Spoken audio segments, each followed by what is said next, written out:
31st night కి farm house book చేసుకుని friends తో ఎంజాయ్ చేయాలనుకుంటున్నారా? అయితే వెంటనే డోసే యాప్ ని డౌన్లోడ్ చేసుకుని బుక్ చేసుకోండి. హాయ్ హలో నమస్తే, welcome back to Suman TV. Present మనతో పాటు ఉన్నారు chairman of national security studies UGC center for human security studies founder and executive director Kanneganti Ramesh Babu గారు.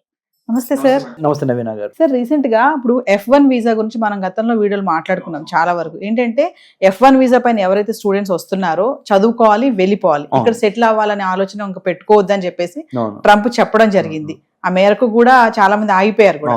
ఇప్పుడు మళ్ళీ కొత్తగా ఏంటంటే F1 వీసా మీద వచ్చిన వాళ్ళు చదువుకోవచ్చు, ఇక్కడ ఉండొచ్చు, వెళ్ళిపోవాల్సిన అవసరం లేదంటున్నాడు ట్రంప్. దీని వెనకాల ఏమైనా సీక్రెట్ దాగు అనుకోవచ్చు అంటారా? అసలు ఎందుకు మళ్ళీ కొత్త డెసిషన్ అంటారు? డొనాల్డ్ ట్రంప్ తీసుకున్న నిర్ణయాలు తాత్కాలికమే, టీ కప్లో తుఫానే. ఎందుకంటే ఇండియన్ స్టూడెంట్స్ కదా అమెరికా వెళ్ళి చదువుకోకపోతే ఇండియన్ స్టూడెంట్స్కి నష్టం కాదు, అమెరికా ఎకానమీకి నష్టం అని నేను చెప్పాను. నేను ఎందుకో తెలుసా, వేల కోట్ల రూపాయలు భారతీయ విద్యార్థులు అమెరికాకి ఫీజుల రూపంలో చెల్లిస్తున్నారు. ఇప్పుడు ట్రంప్ గారు అర్థమైంది. ట్రంప్కి అర్థం కాకపోవటం ఏమి లేదు, ఆయన బిజినెస్ మ్యాన్, ఆయన తెలుసు. ఆ మాట అట్లా అప్పుడు ఎందుకు వాడాడంటే, అతను ఎంతవరకు తగ్గించగలిగితే అంతవరకు తగ్గించుకోగలుగుతాం, అంటే తప్పుడు చేస్తూ మోసాలు చేసి లోపలికి వచ్చేవాళ్ళని కొద్దిగా స్ట్రిక్ట్గా మాట్లాడదామని చెప్పి అట్లా మాట్లాడారు. సో ఇప్పుడు టోన్ డౌన్ తక్కువయ్యి పర్లేదు రండి అని మళ్ళీ ఎందుకు అంటున్నారు అని మీరు అడిగారు. ఎందుకంటే నిజము, వాస్తవము బయటకి ఏంటంటే money is the name of the game, money is honey. So ఏ డాలర్లు తగ్గిపోయినా అమెరికన్ ఎడ్యుకేషన్ ఫెడరేషన్, అక్కడ American universities federation, Ivy League universities అంటారు అమెరికాలో, అంటే top universities in the United States of America, అంటే University of California, Berkeley, Stanford, Harvard, MIT, Boston, and then Columbia or Emory University, Carnegie Mellon University, CMU, they're all in the top league. A top league universities plus other universities in the United States of America, they have formed a coalition అంటే అందరూ ఒక చోటకు వచ్చి president Trump మీద lobby ద్వారా, అమెరికాలో ఒక గొప్ప సిస్టమ్ ఉంది. I have done my doctorate in American studies, చెప్పాను మీకు. ఏంటంటే lobbying in the US foreign policy, lobbying in the US domestic politics. అంటే ఒక పాలసీ కోసం లాబీ చేయటం అనేది, పోరాడటం అనేది వాళ్ళకి రాజ్యాంగం ఇచ్చిన హక్కు. అక్కడ లాబీ గ్రూప్స్ ఏర్పడవచ్చు. నేషనల్ రైఫిల్స్ అసోసియేషన్ అని ఒక లాబీ గ్రూప్ ఉంది. AIPAC అంటే America Israel Public Affairs Committee అని ప్రో ఇజ్రాయలీ పాలసీస్ కోసం ఏర్పడిన lobby group. Arab American Association అని, అంటే అమెరికాలో స్థిరపడిన అరబ్స్ వాళ్ళ యొక్క ప్రయోజనాలకి లాబీ చేసే గ్రూప్. Tobacco merchants group lobby group. Gun National Rifles Association అని very powerful, very rich lobby group.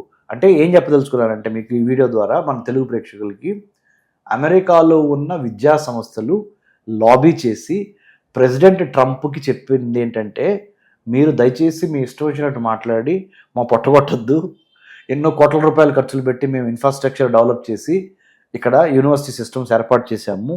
ఆ యూనివర్సిటీ సిస్టమ్స్లో ఇండియన్ స్టూడెంట్స్ మేజర్ చంకు. చైనాను కూడా అధిగమించి ఇప్పుడు India number 1. Non resident Indians అంటే ఇండియాలో పుట్టి అమెరికాలో చదువుతున్న భారతీయ విద్యార్థులు చాలా పెద్ద సంఖ్యలో ఉన్నారు. కొన్ని వేల కోట్ల రూపాయలు పర్ యానం, అంటే ఒక సంవత్సర ఆదాయం అమెరికన్ యూనివర్సిటీస్కి వస్తుంది. సో ఈ యూనివర్సిటీస్ అసోసియేషన్స్ అన్నీ వెళ్ళి అమెరికన్ ప్రెసిడెంట్ మీద, యుఎస్ గవర్నమెంట్లో యుఎస్లో 2 రకాల సభలు ఉంటాయి. ఎగువ సభ ఏమో సెనెట్, దిగువ సభ ఏమో హౌస్ ఆఫ్ రిప్రజెంటేటివ్స్. అంటే మనకి రాజ్యసభ, లోక్సభ లాగా వాళ్ళ లా మేకర్స్ని కూడా వీళ్ళు వెళ్ళి యూనివర్సిటీ సిస్టమ్స్లో ఉన్న అన్ని అసోసియేషన్స్ వెళ్ళి అమెరికాలోవి మొరబెట్టుకున్నాయి. ఈ ప్రెసిడెంట్ ట్రంప్ గారిని కొద్దిగా కూల్ అవ్వమనండి, లేకపోతే మాకు ఇక్కడ రావట్లేదు. ఎందుకంటే అమెరికాలోకి వచ్చి విద్యాభ్యాసం చేసే స్టూడెంట్స్లో అతి ముఖ్యమైన వాళ్ళు ఇండియా వాళ్ళు. So these are the reasons అండి. అందుకని డొనాల్డ్ ట్రంప్కి అర్థమైంది. అందుకని టోన్ డౌన్ చేసి స్లోగా ఇప్పుడు పర్లేదు, F1 మీద కూడా ఇవ్వండి వీసాలు, కాకపోతే మీరు మంచి ట్రాక్ రికార్డ్తో రావాలి, దొంగ ఆదాయ మార్గాలు చూపించి రావద్దు, ఈ క్వాక్స్ని నమ్మొద్దు, అంటే మధ్యవర్తులు నమ్మొద్దు, ఇలాంటివన్నీ డొనాల్డ్ ట్రంప్ గారు వాటి మీద చెప్తున్నారు. సో అందుట్లో తప్పేం లేదు, అలా చెప్పడంలో తప్పేం లేదు.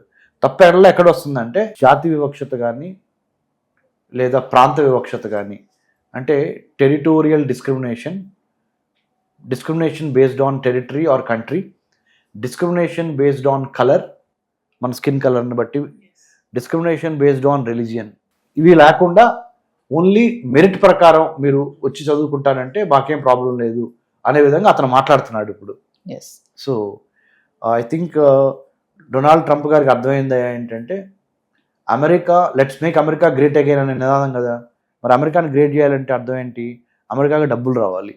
అమెరికాకి డబ్బులు రావాలంటే విద్యా వ్యవస్థ ద్వారా డబ్బులు రావాలి. అలాంటి అమెరికాకి డబ్బులు వచ్చే విద్యా వ్యవస్థని లేనిపోయి పిచ్చి పిచ్చి రూల్స్ పెట్టి నాశనం చేయొద్దు అని చాలా గట్టిగా ఎస్.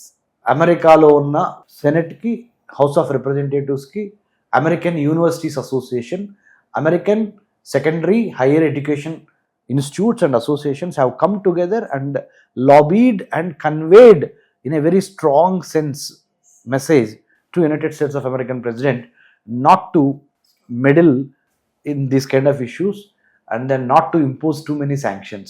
సో అంటే ఇప్పుడు క్లారిటీ వచ్చేసినట్టే కదా సార్, F1 వీసా మీద వచ్చిన వాళ్ళు చదువుకోవచ్చు, చక్కగా సెటిల్ అవ్వచ్చు, అంటే మీరు అన్నట్టుగా స్కిల్ అండ్ టాలెంట్తో ఉన్న వాళ్ళు. ఇంకోటి ఏంటంటే ఓవర్ వర్క్ చేసి జాబ్లో ఉంటా, లేకపోతే ఓవర్ టైం చేసి, లేకపోతే ఇంటర్న్షిప్స్ చేయకుండా, లేదా క్యాంపస్లో పార్ట్ టైం జాబ్స్ని లెక్కకు మించి చేస్తే ఇప్పటికీ US homeland security, department of immigration వీళ్ళందరూ ఒక కన్నే సెట్ పెట్టారు. సో నా అప్పీల్, మనము వేరే వాళ్ళ ఇంట్లో ఉన్నప్పుడు ఆ ఇంట్లో వాళ్ళ యొక్క మర్యాదలు ఏవైతే ఉన్నాయో వాటిని పాటించడం, ఆ సాంప్రదాయాన్ని పాటించడం చాలా అవసరం. లేకపోతే ఆ ఇంటికి మనము అగౌరవపరిచినట్లు అవుద్ది, వాళ్ళు కూడా మనల్ని బయటికి పంపించేస్తారు.